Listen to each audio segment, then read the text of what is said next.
Commander,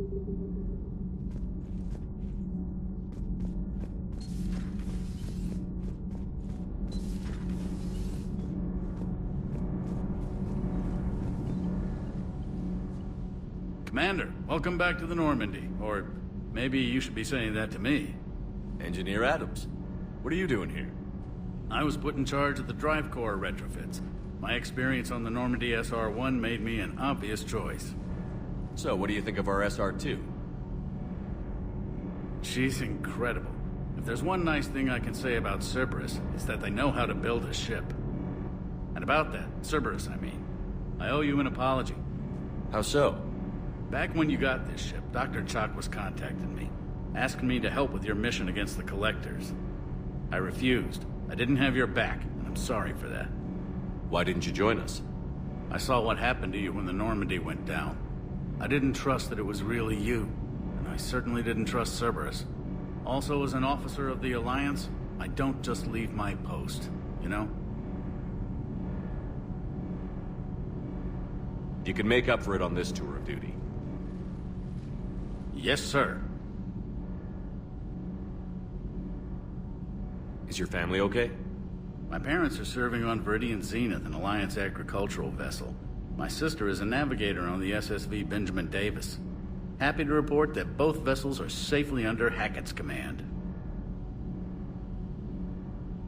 Does the new Normandy stack up to the old SR-1? Stack up. It blows the old ship away. The Tantalus drive core has been completely overhauled. The SR-2 might be nearly twice the size, but the new drive core is 3 times bigger. This ship can fly.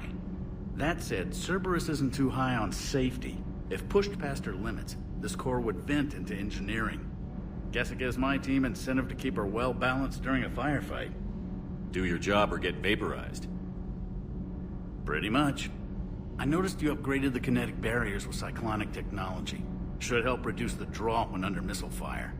Hopefully that means fewer vaporized engineers?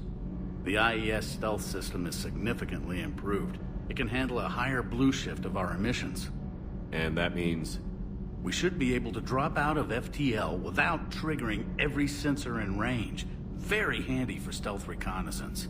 All in all, the Normandy is a marvel of engineering. Carry on, Adams. Aye, aye, sir.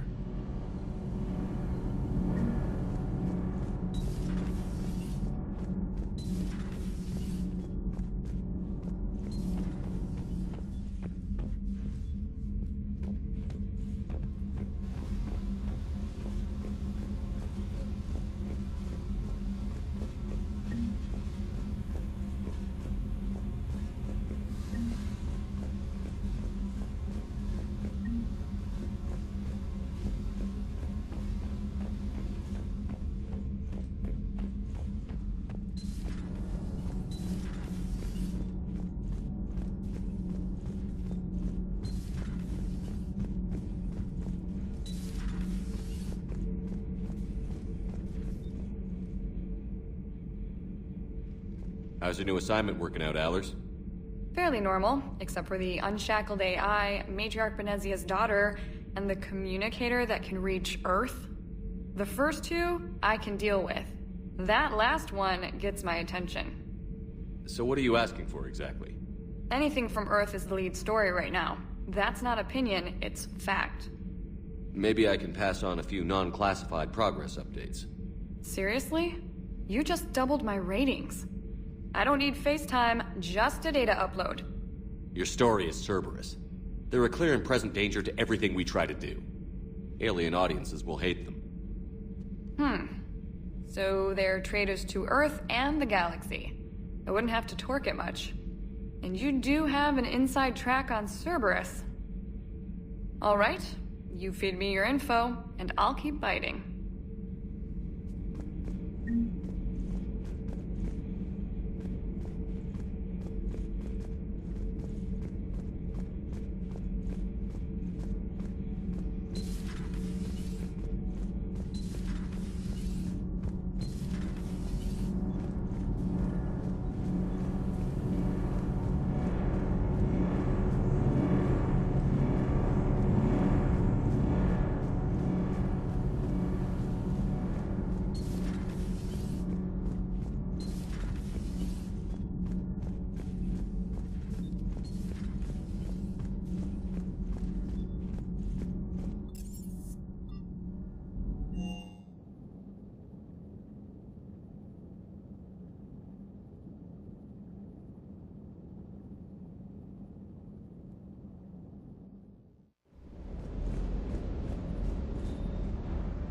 Lieutenant Steve Cortez, shuttle pilot.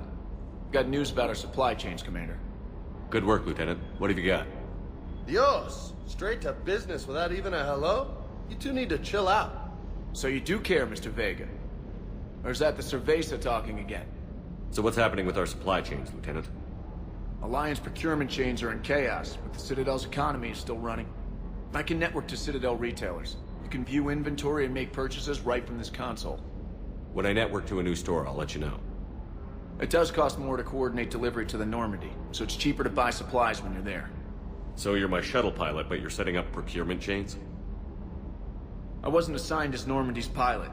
Not much need for one on a dry dock ship. I was overseeing the retrofit of the cargo hold.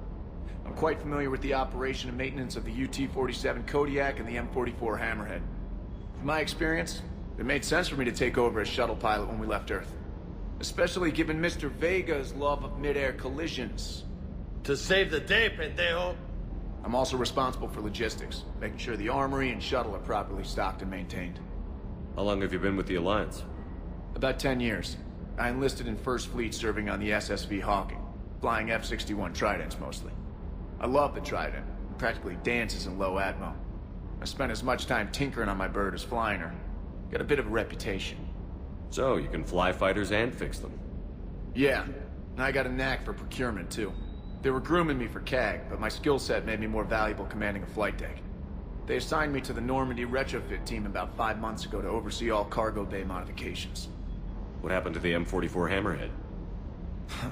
It was sent to the tech labs for a retrofit.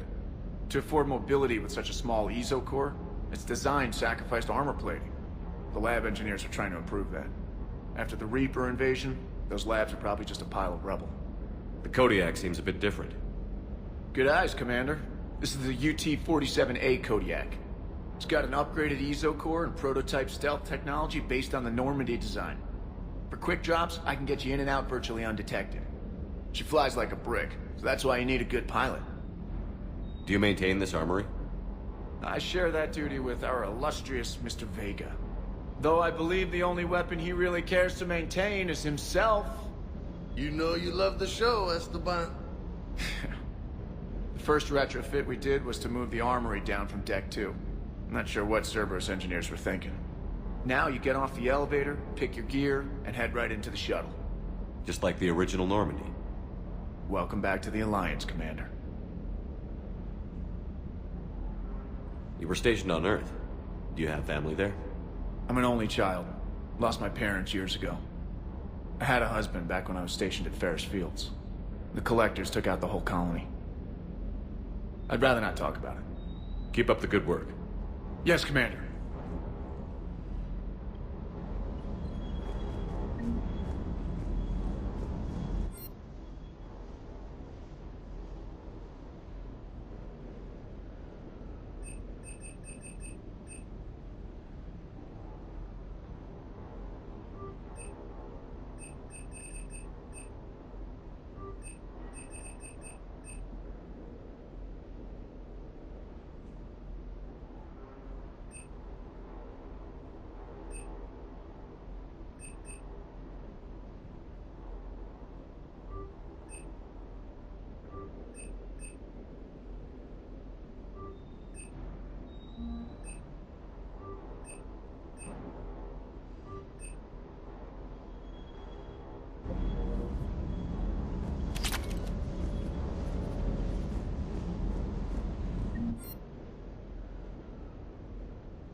Hey, Shepard. How'd it go with the council? Same as usual. Non-committal. Unhelpful. Bet they still wanted you to help them out, no? Yeah. We're gonna rescue a Turian Primarch from Palaven. Sounds like fun. Never been to the Turian homeworld.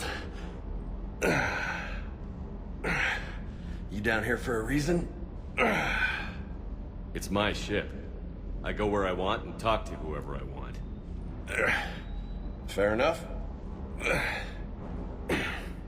Not sure what there is to talk about. You already know my service record. I don't, actually. I didn't have access to personnel records when we met. Right. Forgot about that. Well...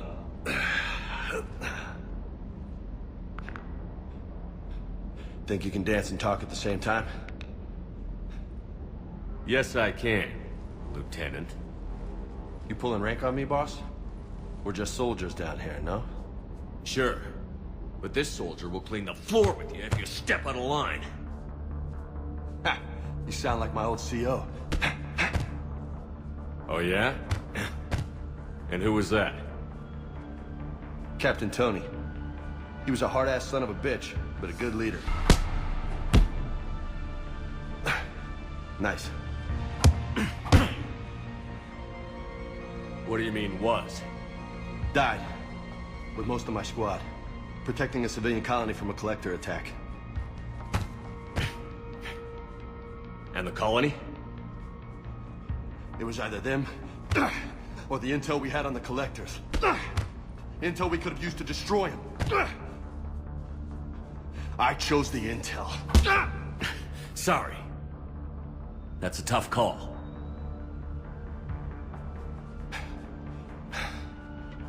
The best part was, we didn't really need the intel in the end. Because you were out saving the galaxy by taking down the entire collector homeworld. You didn't know. You can't blame yourself, Vega. Who says I'm blaming myself? I do. You a shrink too? Nope. But that stunt back on Mars was reckless. You're lucky to be alive. So? So, maybe you don't care if you live or die. Or maybe... I'm just willing to do whatever the fuck it takes to end this goddamn war! Maybe you are. But if you're half as good as I think you are, we need you alive. Thanks for the pep talk. Anytime. Hey, thanks for the dance, Loco. No nicknames, Lieutenant. Okay? Your ship, your rules. Your loss. Commander.